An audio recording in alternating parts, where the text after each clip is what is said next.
August 7, 1944, Sergeant Gordon Higgins watched a German Panzer IV emerge from behind a hedgerow near the village of Bourguebus Ridge in Normandy. His Sherman Firefly's 17-pounder gun was already trained on the gap. He'd been waiting there for 11 minutes, engine idling quietly, the long barrel of his gun protruding awkwardly from the otherwise ordinary-looking Sherman hull. Before we jump back in, tell us where you're tuning in from, and if this story touches you, make sure you're subscribed, because tomorrow I've saved something extra special for you. The German tank commander never saw him. The Panzer turned broadside, exposing its flank, probably trying to get a shot at British infantry advancing across the open field to Higgins's left. Higgins gave the fire command. His gunner, Trooper Bill Preston, squeezed the trigger. The 17-pounder roared. The armor-piercing round crossed 300 yards in less than half a second and punched through the Panzer's side armor like it wasn't there. The German tank stopped moving immediately. Smoke poured from the turret hatches. 3 crew members bailed out and ran. The Panzer IV was dead before its commander realized he'd been engaged.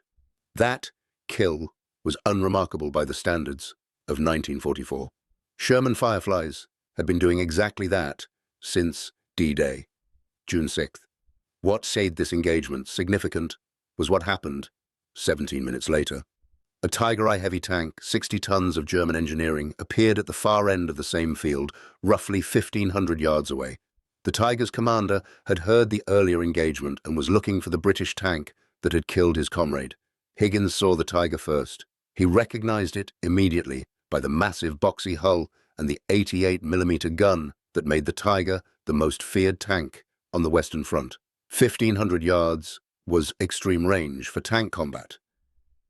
In 1944, most engagements happened at under 600 yards, where visibility, terrain, and accuracy made longer shots impractical. At 1,500 yards, a standard 75mm Sherman had almost no chance of penetrating a Tiger's frontal armor, even if the gunner could hit it. The Tiger's frontal plate was 100mm thick, sloped at nearly vertical. American 75mm armor-piercing rounds would bounce off at any range beyond 400 yards. But Higgins wasn't driving a standard Sherman. He was driving a Firefly, and the 17-pounder gun changed everything. Preston, his gunner, ranged the target 1,500 yards. Wind was negligible.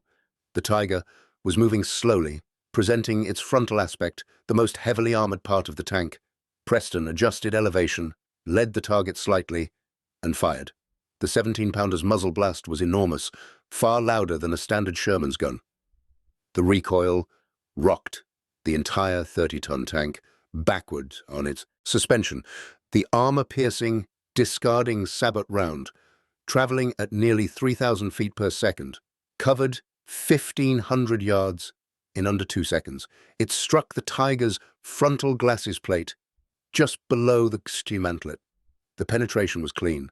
The sabot round, a tungsten carbide subprojectile wrapped in a light alloy jacket that fell away after leaving the barrel, punched through 100mm of hardened steel and detonated inside the Tiger's fighting compartment.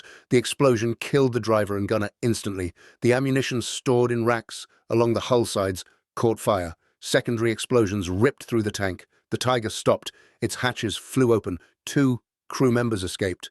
The rest died inside. 1,500 yards. Frontal penetration. A kill that shouldn't have been possible with a Sherman tank. But the Firefly wasn't really a Sherman, not where it mattered. It was a British modification that turned America's most common medium tank into something German tank crews learned to fear and respect, even when they publicly called it a lucky shot. The Sherman tank arrived in North Africa in late 1942 as part of Operation Torch. American and British forces needed armor to fight Rommel's Africa Corps, and the Sherman was what America could produce in massive quantities. The M4 Sherman medium tank weighed 30 tons. It was powered by various engines, depending on production variants, most commonly the Continental radial aircraft engine, producing 400 horsepower, or the twin General Motors diesel, producing 375 horsepower combined. It had a crew of 5, a driver and bow gunner in the hull, a commander, gunner, and loader in the turret, Maximum armor thickness on early models was 76 millimeters on the frontal glacis, less on the sides and rear. The main gun was a 75mm M3, a good dual-purpose weapon that fired high-explosive shells for infantry support and armor-piercing rounds for tank combat. The 75mm gun could penetrate roughly 68 millimeters of armor at 500 yards under ideal conditions. That was adequate against German Panzer III and Panzer IV tanks in North Africa, where most combat happened at close range in the desert. The Sherman was reliable, mechanically sound, easy to maintain, and produced in staggering numbers. American industry built nearly 50,000 Shermans during the war, more than any other tank design in history. Preparing and narrating this story took us a lot of time. So, if you are enjoying it, subscribe to our channel. It means a lot to us. Now, back to the story. But by 1943, German tank development had moved in a different direction. The Tiger I heavy tank entered service in late 1942.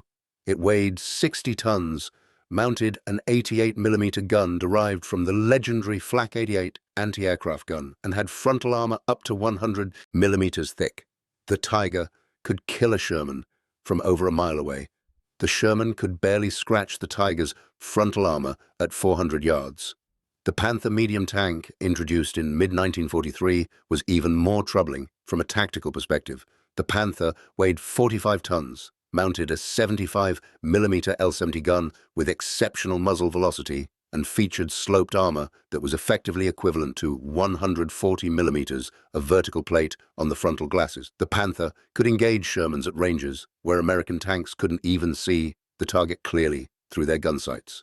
British tank crews in North Africa and Italy experienced this problem firsthand. They watched their Shermans get destroyed by German tanks they couldn't effectively fight back against. The 75mm gun wasn't powerful enough. British doctrine emphasized aggressive maneuver and flanking attacks, but that only worked if you could get close enough without being destroyed first. Against Tigers and Panthers in good defensive positions, getting close meant getting killed. The British needed a better gun. They already had one. The 17-pounder anti-tank gun had been in service since 1942.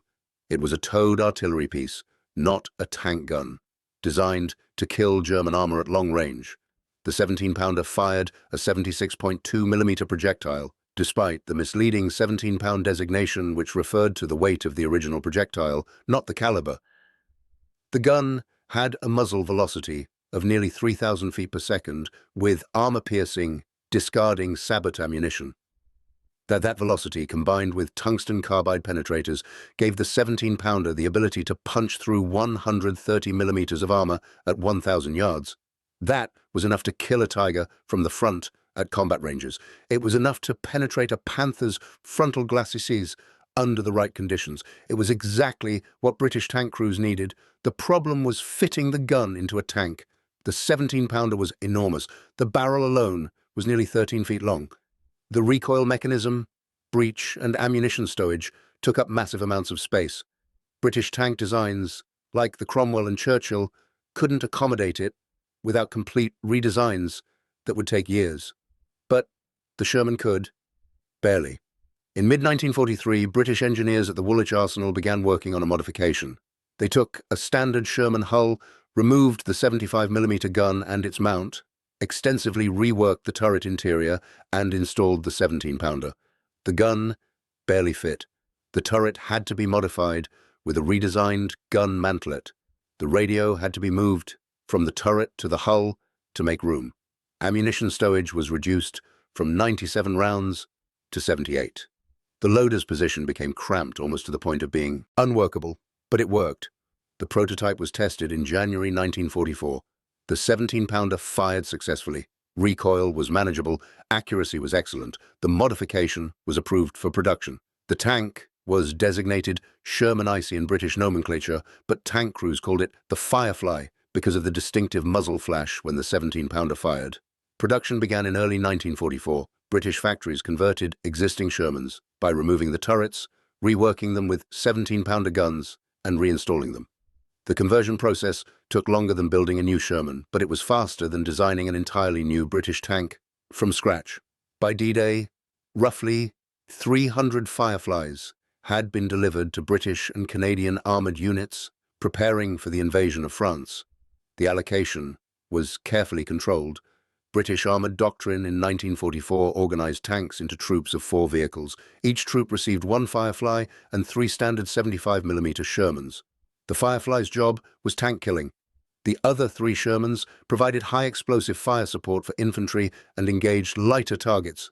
This ratio meant that roughly 1 in 4 British Shermans was a Firefly.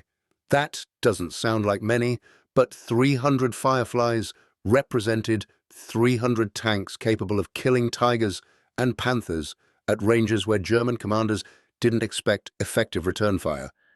300 tanks that could penetrate frontal armor on vehicles that were supposed to be invulnerable from the front. German intelligence knew about the Firefly before D-Day. Captured training documents and prisoner interrogations revealed that British armored units were receiving Shermans with longer guns. But German tank commanders didn't fully understand what they were facing until they started losing Tigers and Panthers to what appeared to be standard Shermans at ranges that shouldn't have been possible. The camouflage didn't help German recognition. Firefly crews quickly learned that the long 17-pounder barrel made them priority targets for German gunners. A Firefly was identifiable at distance by its distinctive gun profile. To reduce this, crews added camouflage netting to the barrel, painted false muzzle brakes to make the gun look shorter, and in some cases, welded sheet metal extensions to the barrel to disguise its length. From a distance, especially in the bocage hedgerow country of Normandy, where visibility was limited to a few hundred yards at most, a Firefly could look like a standard Sherman until it fired. Then, the massive muzzle blast and the distinctive crack of the 17-pounder gave it away immediately. But by then, if the Firefly's gunner had done his job, the German tank was already burning. The psychology of this was significant. German tank doctrine in 1944 emphasized armor superiority. Tiger and Panther crews were taught that their frontal armor was effectively invulnerable to standard Allied tank guns at combat ranges. They were trained to engage enemy tanks frontally, trusting their armor to protect them while their superior guns destroyed the opposition. This doctrine worked against 75mm Shermans. A Tiger could sit hull down behind cover, expose only its heavily armored turret and glacis plate, and methodically destroy Sherman after Sherman without fear of return fire. Panther crews did the same thing. The psychological advantage was enormous. German crews knew they were driving superior vehicles. They knew Allied tanks couldn't hurt them frontally. That confidence affected tactics, positioning, and decision-making. Then, they started getting killed by Shermans that shouldn't have been able to penetrate their armor. On June 13, 1944, 7 days after D-Day, a Tiger I from the 501st Heavy Panzer Battalion was destroyed near Villers-Bocage by a Firefly from the 4th County of London Yeomanry at approximately 1,000 yards. The penetration was frontal, clean through the glacis plate. The Tiger's commander, Oberscharführer Hans Höflinger, survived and was captured. During interrogation, he insisted repeatedly that his tank had been hit from the side or rear. He could not accept that a Sherman had penetrated his Tiger's frontal armor at 1,000 yards. British intelligence officers showed him the impact point on the wreckage. Frontal hit just left of center on the glacis plate. The hole was unmistakable. Höflinger argued that it must have been an anti-tank gun, not a tank. The interrogator explained it was a Sherman with a 17-pounder. Höflinger refused to believe it. He knew Sherman guns couldn't penetrate Tiger armor frontally. His training had emphasized this repeatedly. The evidence was right in front of him, but his belief system couldn't process it. This reaction wasn't unique. German tank commanders throughout Normandy reported being engaged by what they identified as standard Shermans at ranges and angles where penetration shouldn't have been possible. After-action reports from German armored units in July and August 1944 contain multiple references to lucky shots and unexpected penetrations by American or British tanks. Some German commanders theorized that Allied forces were using new ammunition types, possibly depleted uranium, or experimental explosives. Others suggested that their own armor quality had degraded due to material shortages and that plates were failing under impacts they should have stopped. The simpler explanation, that the British had mounted a significantly more powerful gun on Sherman hulls, took weeks to be fully accepted by German intelligence. Part of this delay came from the camouflage efforts. When German recovery teams salvaged knocked-out Fireflies, the crews had often died in the vehicle and couldn't be interrogated. The tanks themselves showed obvious modifications, but without understanding British designation systems, German intelligence initially classified them as rare experimental variants rather than a systematically produced model. By late July 1944, German tank units operating in Normandy had updated their tactical guidance. Reconnaissance reports began specifically mentioning long-barrel Shermans and advising crews to prioritize these targets. The nickname that emerged among German tank crews was Panzerschreck Sherman, essentially Tank Terror Sherman, though some crews simply called any surprising penetration a Firefly hit, even when they hadn't identified the shooter. But the damage to German tactical confidence was already done.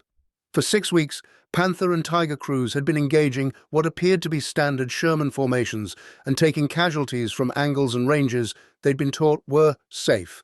The psychological impact was subtle but significant.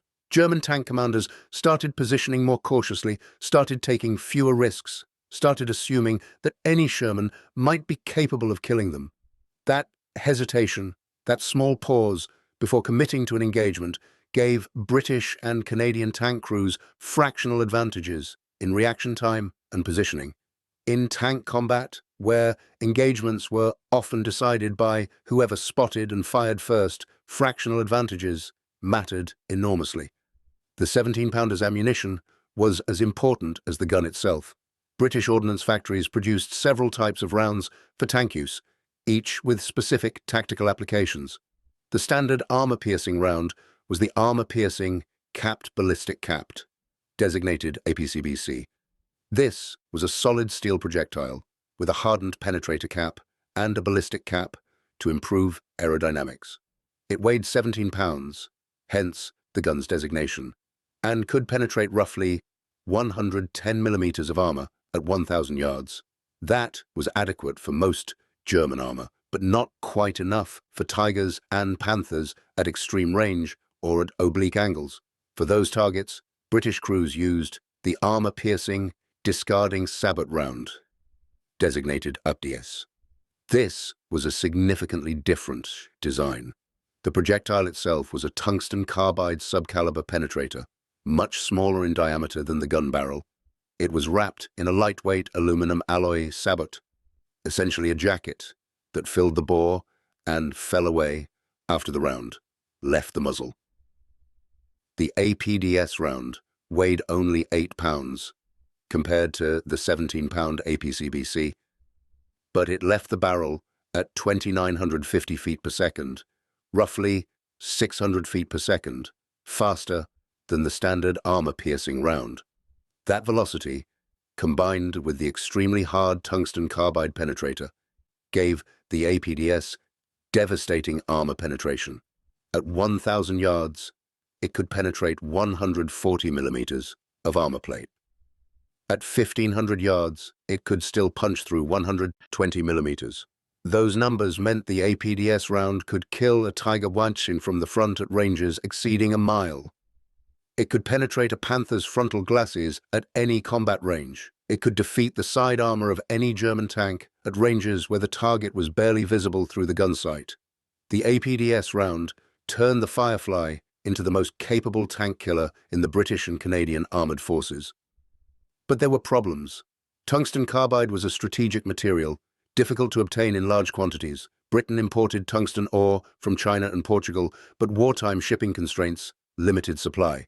Each APDS round required approximately 2 pounds of tungsten carbide for the penetrator. Production was carefully rationed. Firefly crews received limited allocations of APDS ammunition, sometimes as few as 6 rounds per tank. The rest of their ammunition load consisted of APCBC armor-piercing rounds and high-explosive rounds for infantry support. Crews had to decide when to use their precious APDS rounds and when to rely on standard ammunition. A Tiger at 1,500 yards was worth an APDS round. A Panzer IV at 400 yards could be killed with standard APCBC. A self-propelled gun or an armored car wasn't worth tungsten. This created a strange tactical calculus. Firefly commanders had to evaluate every target not just by threat level, but by whether it justified expending one of their 6 or 8 APDS rounds. If they used APDS too early in an engagement, they might not have it available when a Tiger appeared. If they hoarded APDS rounds too carefully, they might miss opportunities to kill Panthers at range before those Panthers got close enough to become dangerous. Sergeant William Burt of the Sherwood Rangers Yeomanry described this in his post-war memoir. He wrote that every time his gunner loaded an APDS round, Burt would think about whether this target was worth the cost. They'd received 8 APDS rounds on June 5th, one day before D-Day. By June 30th, they'd fired 6. 2 remained. Burt refused to use them on anything except Tigers or Panthers in good defensive positions. His crew killed 3 Panzer IVs and 2 Stu G3 assault guns in early July using standard APCBC rounds, saving their APDS for targets that truly required it. On July 12th, they encountered a Panther at approximately 1,300 yards, hull down behind a stone wall near the village of Hotot. The Panther had already destroyed 2 Shermans from Burt's squadron. Standard doctrine said wait for artillery support or airstrikes, but Burt had APDS rounds and a target that justified using them. His gunner, Trooper Dennis, ranged the target, loaded APDS, elevated for 1,300 yards, and fired. The Panther died with a single shot through the gun mantlet. That kill justified the expenditure. The APDS round had eliminated a threat that would have killed more British tanks if left alive. But 2 days later, Burt's squadron encountered 4 Panzer IVs in an ambush position near Villers-Bocage. The Panzer IVs were at 800 yards, well within killing range for standard APCBC ammunition. Burt's crew destroyed 1 Panzer IV with APCBC. The other 3 retreated before Burt could engage. He never used his last APDS round during the Normandy campaign. He brought it back to England when his tank was rotated out for maintenance in late August. He felt that hoarding that last round had been a mistake, that he should have used it when targets presented themselves, but the psychological pressure of limited ammunition made every shot feel potentially wasteful. That psychological pressure extended across the entire British armoured force in Normandy. Units requested more APDS ammunition constantly. Supply officers tried to balance allocations fairly, but tungsten shortages meant rationing continued throughout the campaign. Some Firefly crews received resupply and got 10 or 12 APDS rounds. Others went weeks with only 2 or 3 rounds in their racks. The crews themselves adapted to the constraints in various ways. Trooper Jack Edwards, a loader in a Firefly from the Staffordshire Yeomanry, developed a system for marking his APDS rounds with chalk. He numbered them 1 through 6 and wrote the date they were received on each casing. His commander, Lieutenant Peter Morris, told him to track which rounds were oldest and use those first, assuming that newer rounds might have better quality control from the factories. Edwards followed this system religiously. He could identify any APDS round in his ready rack by touch alone in complete darkness, knowing exactly which one to load based on the commander's orders. The loading process itself was physically demanding in a Firefly. The 17-pounder's breech mechanism was larger than the 75mm gun's breech, and it occupied more space in an already cramped turret. The loader had to maneuver the heavy rounds in confined quarters while the tank was moving over rough terrain, often under fire. The APDS rounds were lighter than APCBC, but they required more careful handling because the sabot could be damaged if the round was dropped or struck against the breech. Edwards described loading drill as a continuous physical test. When the commander called for APDS, Edwards would pull the round from its rack, verify it was the correct type by feel, swing it toward the breech, load it smoothly to avoid damaging the sabot, close the breech and shout "up" to signal the gunner. The entire sequence took between 4 and 6 seconds with a well-trained crew. During combat, when adrenaline was high and the tank was moving, those seconds felt like minutes. If you find this story engaging, please take a moment to subscribe and enable notifications. It helps us continue producing in-depth content like this. The Germans never solved their Tiger and Panther production problems, but they produced them in sufficient numbers to create constant threats. By August 1944, nearly 400 Tigers and over 1,000 Panthers were deployed on the Western Front. British and Canadian armoured units faced these heavy tanks regularly. Every engagement could involve vehicles that required APDS rounds to kill reliably at range. Yet, the Firefly succeeded, despite ammunition constraints. British tank crews adapted. They learned to use terrain effectively, positioning their Fireflies to maximize the chances of close-range shots where standard APCBC ammunition was sufficient. They learned to coordinate with standard 75mm Shermans, using them to draw German fire while the Firefly maneuvered for killing shots. They learned to prioritize targets ruthlessly, ignoring lighter vehicles to focus on the heavy armor that truly required the 17-pounder's power. The tactical doctrine evolved through practical experience. By late June, British armoured regiments had developed informal standard procedures for employing Fireflies. The Firefly stayed back in the troop formation, usually in the second or third position. The commander of the Firefly was typically the troop leader, the officer commanding the 4-tank unit. This put the most experienced officer in the most capable tank. When contact was made with German armour, standard Shermans would engage lighter targets while the Firefly identified priority threats. If a Tiger or Panther appeared, the other 3 Shermans would provide suppressing fire, forcing the German tank to button up and degrading its ability to return accurate fire, while the Firefly maneuvered for a clear shot. Once the heavy armor was destroyed, the Firefly could shift to supporting the other Shermans or advancing to the next firing position. This coordinated approach worked because British crews trained together extensively. A 4-tank troop operated as a unit. The crews knew each other's capabilities. The Firefly commander didn't need to give detailed orders. The other Sherman commanders understood their roles implicitly. When the Firefly said, "Tiger, 1 o'clock, 1,200 yards," the other tanks knew to suppress, while the Firefly set up the kill shot. German tank doctrine didn't emphasize this kind of small unit coordination to the same degree. German tanks operated more independently, with company and battalion commanders directing larger formations rather than 4-tank troops acting as integrated teams. This gave British crews tactical flexibility at the engagement level, even when German tanks had superior individual performance. The communications equipment in the Firefly contributed to this coordination. British tanks used the wireless set number 19, a reliable radio system that allowed clear voice communication between vehicles within a squadron.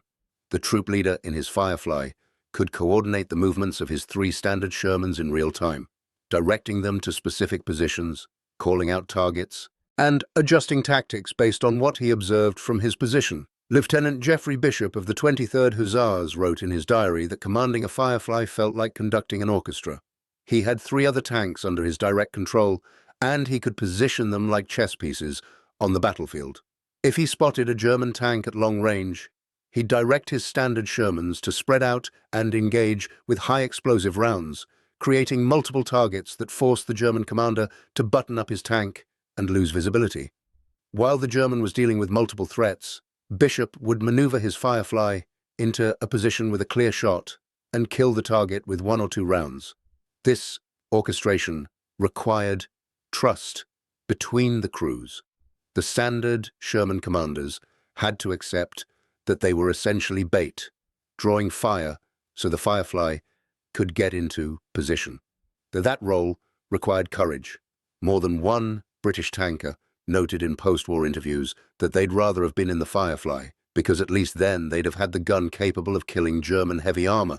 Being in a standard Sherman meant hoping the Firefly commander knew what he was doing and would take the killing shot before the German tank destroyed you. The most famous Firefly engagement of the Normandy campaign happened on August 8, 1944, near Sintol, during Operation Totalize. Lieutenant Gordon Henry's Firefly from the 1st Northamptonshire Yeomanry was supporting Canadian infantry advancing toward Falaise. The terrain was open farmland, rolling hills with clear sight lines extending over a mile in some directions. Terrible ground for Shermans, perfect ground for German heavy tanks.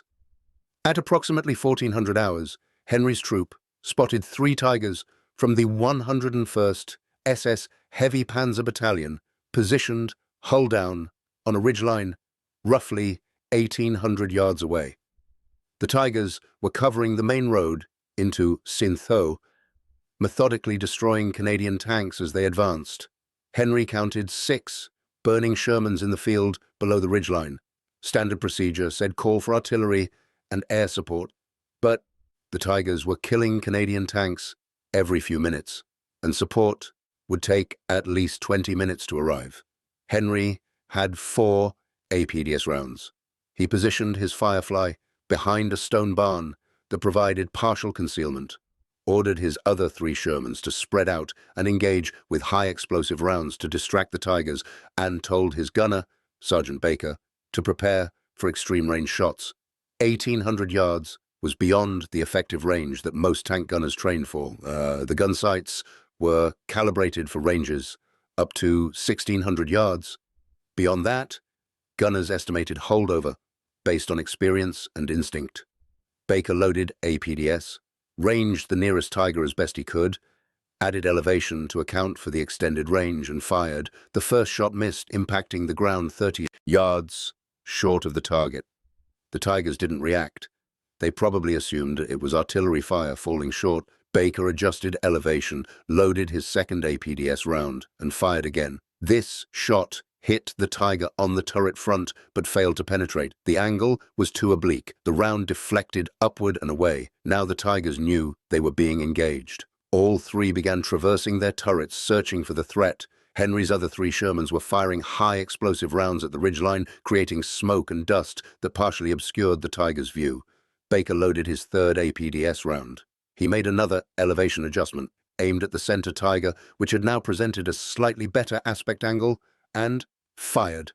The round struck the Tiger's turret side, penetrated and detonated inside the fighting compartment. The Tiger's ammunition exploded. The entire turret lifted off the hull and fell sideways into the grass. The crew died instantly. The other 2 Tigers stopped traversing. They'd just watched one of their number get destroyed by a tank. They couldn't even see clearly through the smoke and dust. Their commanders made a decision. They reversed off the ridgeline and retreated toward the Falaise. Henry didn't pursue. He had 1 APDS round left and no desire to push his luck against 2 remaining Tigers at extreme range. The Canadian advance continued. The road to Sintol was open. Henry's after-action report listed 1 Tiger destroyed at approximately 1,800 yards with APDS ammunition. His squadron commander recommended him for a military cross. The recommendation was approved. Henry received his medal in September 1944. But the Germans didn't call it skill. In the wreckage recovered after Falaise pocket closed, German maintenance records for the 101st SS Heavy Panzer Battalion listed that Tiger's loss is penetration from unexpected long range, source uncertain. The Tiger's crew couldn't have reported what killed them because they all died in the initial penetration and ammunition explosion. The surviving Tiger commanders reported taking fire from an unknown position at what they estimated as over 1,600 yards, but they hadn't positively identified the shooter. From the German perspective, this was another inexplicable loss. Tigers weren't supposed to be vulnerable at those ranges. The engagement geometry didn't make sense. If British tanks were present, they should have been visible on the ridgeline. If it was anti-tank guns, they should have engaged earlier. The Germans couldn't reconcile what happened with what they believed should happen. That cognitive dissonance, repeated across hundreds of engagements throughout Normandy and the subsequent campaign in northwestern Europe, eroded German confidence in their armor superiority. It wasn't that Tigers and Panthers stopped being effective. They remained lethal throughout the war. But German tank commanders learned they couldn't rely solely on frontal armor to protect them. They had to assume that any engagement might involve a British tank capable of killing them from the front at ranges they'd been taught were safe. This forced changes in German tactics. Commanders positioned more defensively. They relied more heavily on ambush tactics and concealment rather than armored confrontations. They withdrew more quickly when engaged by what appeared to be capable enemy tanks. All of these changes reduced German tactical effectiveness marginally. But margins matter in mechanized warfare, where engagements are decided by seconds and positioning advantages measured in dozens of yards. The Americans noticed the Firefly's effectiveness and requested their own allocation. This request was denied. British production capacity couldn't support American needs. The US Army had over 10,000 Shermans in Europe by late 1944. Converting even 10% to Fireflies would have required 1,000 17-pounder guns. Britain was producing roughly 250 per month for all uses, including towed anti-tank guns, tank destroyers, and Firefly conversions. Instead, the Americans developed their own solution. The 76mm M1 high-velocity gun was installed in Sherman turrets starting in early 1944. The 76mm gun was better than the standard 75mm, but not as powerful as the 17-pounder. It could penetrate roughly 100 millimeters of armor at 1,000 yards with standard ammunition, enough to threaten Panthers from the side and Tigers under ideal conditions, but insufficient for reliable frontal kills on heavy German armor at combat ranges. American tank crews learned this limitation quickly during the fighting in France and Germany. The 76mm Sherman was better than the 75mm, but it still couldn't reliably penetrate Panther frontal armor beyond 800 yards. Tigers remained extremely dangerous at all ranges. American doctrine emphasized combined arms, using tank destroyers like the M18 Hellcat and M36 Jackson for long-range anti-tank work, while Shermans provided infantry support and engaged lighter targets. This doctrinal difference reflected different operational realities. British and Canadian forces were operating in areas where German armor density was higher. Normandy, the Low Countries, and northwestern Germany had concentrated panzer formations defending critical terrain. American forces advancing through central France and southern Germany faced more dispersed opposition. British units needed their Fireflies constantly. American units could often call on dedicated tank destroyer battalions when heavy armor appeared, but when American tank crews encountered Fireflies in combined British-American operations, they consistently expressed admiration for the 17-pounder's performance. Lieutenant Robert Doughty of the 2nd Armored Division wrote in his diary, after a joint operation near Aachen in October 1944, that he'd watched a British Firefly destroy a Panther at what he estimated as 1,400 yards. He wrote that his own 76mm Sherman couldn't have made that shot reliably. He wrote that he wished American Shermans had guns like that. The crews who operated Fireflies developed a distinct pride in their vehicles. They understood they were driving the most capable Allied tank killer on the Western Front. That pride came with pressure. Every Firefly crew knew that when heavy German armor appeared, their troop was counting on them to make the kill. The other 3 Shermans in the troop couldn't do it. The Firefly was the only chance. Trooper Michael Harrison, a gunner in a Firefly from the 2nd Fife and Forfar Yeomanry, described this pressure in a letter home to his family in October 1944. He wrote that every time they encountered a Tiger or Panther, he felt the weight of responsibility. 3 other crews were depending on him to make the shot. If he missed, if he failed to penetrate, those other crews might die because he hadn't done his job. That pressure never went away. Every engagement with heavy German armor meant putting your skill against the best tanks Germany could produce, knowing that failure meant dead friends.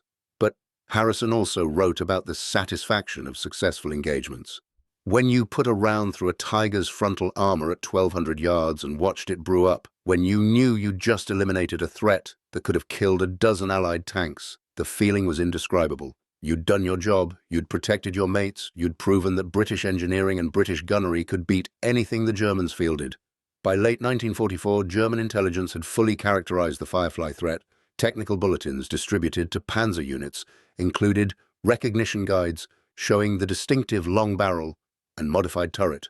Tactical guidance emphasized that Fireflies should be priority targets in any engagement, to be destroyed before engaging standard Shermans whenever possible. Some German units developed the practice of having their most experienced gunners specifically assigned to hunt Fireflies, but identifying and killing Fireflies before they fired was difficult.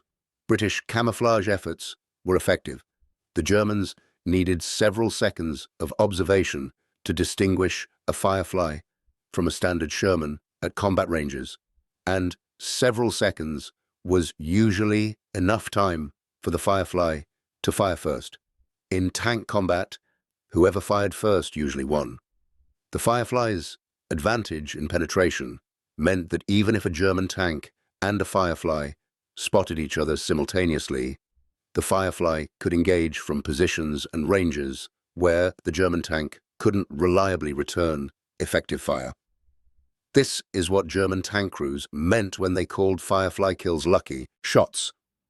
It wasn't that they believed luck was actually involved. They understood intellectually that the Firefly had superior penetration.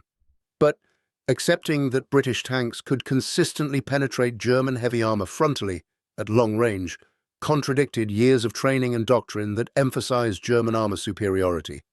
Calling it luck was psychologically easier than accepting that the material advantage had shifted. The Firefly's effectiveness continued through 1945 as British and Canadian forces fought into Germany. Production increased to roughly 650 Fireflies total by war's end. Allocation remained one per troop, maintaining the 1-in-4 ratio that had worked well in Normandy. Tungsten supply improved slightly as Allied control of shipping lanes solidified, allowing more APDS ammunition to reach frontline units. By early 1945, Firefly crews often had 15 to 20 APDS rounds available, reducing the ammunition anxiety that had characterized the Normandy fighting. German armor quality declined over the same period. Material shortages, particularly in alloying elements like molybdenum and nickel, reduced armor plate quality. Tigers and Panthers, built in late 1944 and early 1945, had armor that was more brittle and prone to cracking under impact than earlier production models. This made Firefly penetrations more reliable even with standard APCBC ammunition. Some after-action reports from early 1945 describe Firefly crews penetrating Panther frontal armor with APCBC rounds at ranges where APDS should have been required, suggesting that German armor quality had degraded significantly. The last major German armored offensive, the Battle of the Bulge in December 1944, involved minimal Firefly participation because most Fireflies were deployed with British and Canadian forces in the north, while the Bulge occurred in the American sector to the south. But when British XX Corps moved south to support American forces, their Fireflies engaged German armor around the northern shoulder of the Bulge. Records indicate Fireflies destroyed at least 42 German tanks, including 15 Panthers and 6 Tigers, during these engagements. One particularly notable engagement occurred on January 3, 1945, near Mannheim in Belgium. A Firefly from the 3rd Royal Tank Regiment, commanded by Lieutenant James Holland, encountered a King Tiger, the even heavier successor to the Tiger was. The King Tiger weighed 70 tons, mounted an 88mm L71 gun with even higher velocity than the standard Tiger's gun, and had frontal armor up to 180 millimeters thick. It was the most heavily armored tank deployed in significant numbers during World War II. Holland's Firefly engaged the King Tiger at 900 yards. He was using APDS ammunition. His gunner hit the King Tiger's frontal glasses just below the gun, mantlet. The APDS round penetrated. The King Tiger's crew bailed out. The tank was later examined by British technical intelligence. The penetration hole was clean, roughly the diameter of the tungsten carbide penetrator. 180 millimeters of armor defeated by a gun mounted in a Sherman hull. That engagement represented the extreme capability of the Firefly and APDS combination. No other Allied tank gun could have made that penetration reliably at that range and angle. The American 90mm gun used on the M26 Pershing heavy tank, which only entered service in very limited numbers in early 1945, could potentially have achieved similar results, but was never deployed in sufficient quantity to be statistically significant. The Soviet 85mm gun, used on late-war T-34-85 tanks and IS-2 heavy tanks, lacked the muzzle velocity for reliable frontal penetration of King Tigers beyond close range. The Firefly's 17-pounder represented the apex of Allied conventional anti-tank capability in World War II. Its performance validated the British decision to prioritize gunpowder over armor protection in tank design, a philosophy that contrasted with German emphasis on heavy armor and American emphasis on reliability and numbers. After the war ended in May 1945, British and Canadian armored units began the process of returning home or redeploying to occupation duties. The Fireflies that had survived the campaign were either scrapped, sold to other nations, or kept in reserve.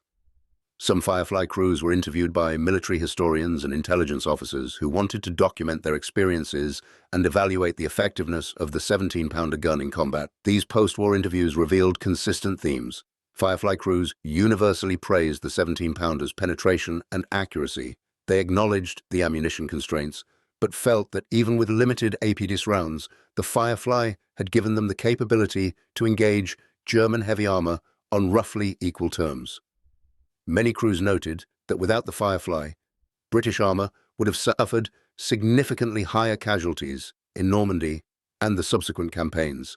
German tank commanders who were interviewed after the war expressed respect for the Firefly, though often reluctantly.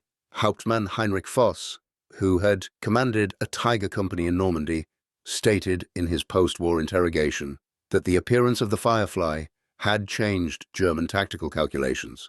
Before the Firefly became common, Voss's Tigers could engage Allied armor with confidence, knowing their frontal armor provided protection at most combat ranges. After encountering Fireflies, that confidence eroded. Voss admitted that his crews became more cautious, more defensive, knowing that any Allied formation might include tanks capable of killing Tigers frontally. The Firefly's legacy extended beyond World War II. The 17-pounder gun's success influenced British tank design in the post-war period.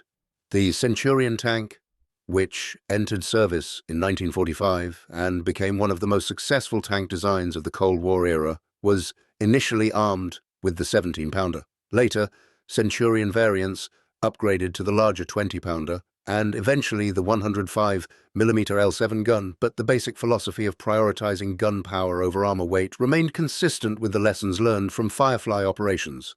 The tactical lessons were equally important. The concept of organizing tank troops with specialized vehicles, where one tank carried the most powerful gun for anti-armor work while others provided support, influenced post-war doctrine. Modern tank platoons still operate on similar principles, with different vehicles often configured for different roles within the same formation. For the individual crews who served in Fireflies, the experience left lasting impressions. In reunions and veteran gatherings held decades after the war, former Firefly crews would gather and share stories. They'd remember the distinctive crack of the 17-pounder firing, the smell of cordite in the cramped turret, the satisfaction of watching a Tiger or Panther brew up after a successful hit. They'd remember friends who didn't make it home, crews whose Fireflies were knocked out before they could get their shots off. Sergeant Gordon Higgins, whose engagement at Bourguebus Ridge opened this account, survived the war. He returned to England in late 1945, was demobilized in 1946, and returned to civilian life. In a 1987 interview for a documentary on British armored operations in Normandy, Higgins was asked what he remembered most about his time in the Firefly. He thought for a moment, then said it was the weight of responsibility. Every time they encountered German heavy armor, his crew had to perform. There was no backup plan. The Firefly was the solution. If they failed, people died. That weight never left you, not even 40 years later. Up next, you've got 2 more standout stories right on your screen. If this one hits the mark, you won't want to pass these up. Just click and check them out, and don't forget to like, subscribe, and turn on the notification bell so you don't miss any upload from us.